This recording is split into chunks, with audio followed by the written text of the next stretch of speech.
Tennessee Titans at the Indianapolis Colts. The game went exactly how every single person expected it to go. Yep. Colts win this game 38-14. Top 5 graded players that we have for the Indianapolis Colts. Running back Jonathan Taylor, a 91.1 at the very top of the list. Wide receiver Michael Pittman Jr., a 90.9. Cornerback Chris Lamons with a 87.4. Center Tanner Bordolini, an 83.4. Safety Nick Cross, a 79.7. Daniel Jones in this game, a 74.9. On Tennessee's side of things, their offensive lineman Peter Skoronski, a 90.6. Wide receiver Shimmer Adike with a 76.1. Defensive tackle Devondre Sweat with a 74.6 with no Jeffrey Simmons in this game. Safety Amani Hooker, a 71.4. Tight end Gunnar Helm with a 70.8. And then Cam Ward in this one, a 64.9. Stat that told the story, Dalton. I feel like Daniel Jones gets like the same grade every week. Yeah. Just every single. Yeah, and they score 38. He's just so darn And they consistent. score 38 every single week. I mean, here, let's dig into that even. Let's go EPA per play just because these are fun stats to mess around with a little bit. 0.357 EPA per play this week in this game. 6th best by any team in any game this season.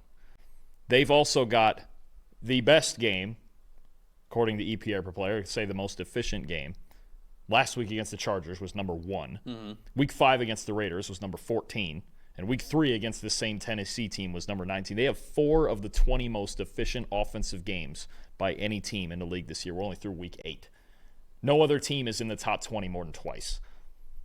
I mean, we just say it again with the Colts. They're wagging. First in EPA per play, first in yards per play, first in success rate, first in points scored.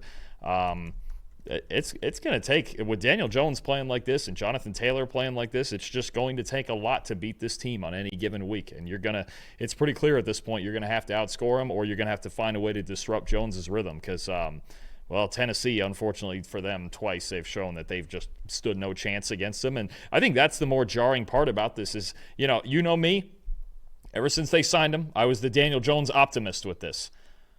Not to this level, not to the level where they've been clearly the best offense in football through half the season. Just incredible stuff they're doing. They did it again. My most impressive guy, you've got Taylor on the run side. I'll take Michael Pittman. This was kind of the breakout game for him. 8 catches, 95 yards. The touchdown, the one-handed, still don't know how he caught it, touchdown that just kind of stuck to his rib cage. I mean, just Pittman had the big week. Another week it's Tyler Warren. Another week it's Josh Downs. And Jonathan Taylor, it's every single week. Him and that offensive line are the engine right now. I mean, but this is as two-dimensional a football team as you could have right now on offense. The Colts offensive line. I mean, that's the stat that told the story. Every single starting offensive lineman had a pass blocking grade above 75 in this game. All 5 of them. It's pretty incredible. 4 pressures allowed. Daniel Jones was hit just once in this game. The reason why I set this game up by saying this went exactly how everybody thought that it was going to is because it went exactly how everybody thought that it was going to, especially with no Jeffrey Simmons in this game.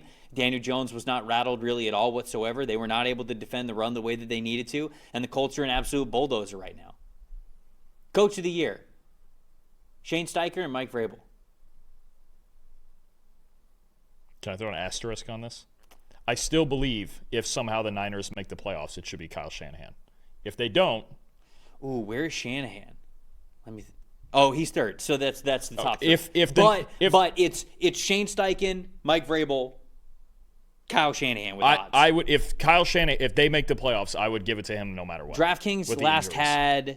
But if you're asking me to pick one, I'd probably go Steichen man. What they're doing. Yeah. Come on. But if I'm telling you, that's like I've already declared this 100 times. That's going to be if the Niners make the playoffs, I would vote for Kyle Shanahan with all those injuries. I absolutely hear you, and I don't think it's a bad. But if this team wins 14 games with Daniel Jones, I know even if the Niners make it, I'm going to get trumped on that one. If the Colts win 14 games, even if the Niners make the playoffs, I know I would get outvoted on that one. But just Kyle Shanahan with all the injuries they're dealing with. But no, Steichen. I mean, we did not think with Daniel Jones as their quarterback they would have clearly the best offense in football through the first half of the season. They've been unbelievable. Jonathan Taylor in this game, 90.2 rushing grade, 7 missed tackles for us. Now, there are some games where the offensive line is really to credit, right? And Jonathan Taylor might have an incredible day on the stat sheet, but we go, no, he's doing that because it's the offensive line. Look how they're blocking. The O-line blocked well in this game, but Jonathan Taylor also individually had a fantastic game. Specifically in this one, like I mentioned, a 90.2 rushing grade, 7 missed tackles forced. 123 of his yards came after contact. That's not what happens every single week. Sometimes the Colts, they're blocking so well that Jonathan Taylor will have 123 yards before contact, and he really won't have to do much. But on a game where he's doing it after contact, this definitely was a Jonathan Taylor, you went off, sir, type of a game. And here's the thing, and oftentimes some of the rushing grades can more so correlate to efficiency, like with Tank Bigsby earlier, why he had such a high grade, right? And we've seen times where Taylor has this stat line with 30 carries. He had the stat line with 12 carries. Right. 12 carries for 153 yards. Right. I mean, that's just, you're ripping off almost 13 a carry. And 7 missed tackles on just 12 carries.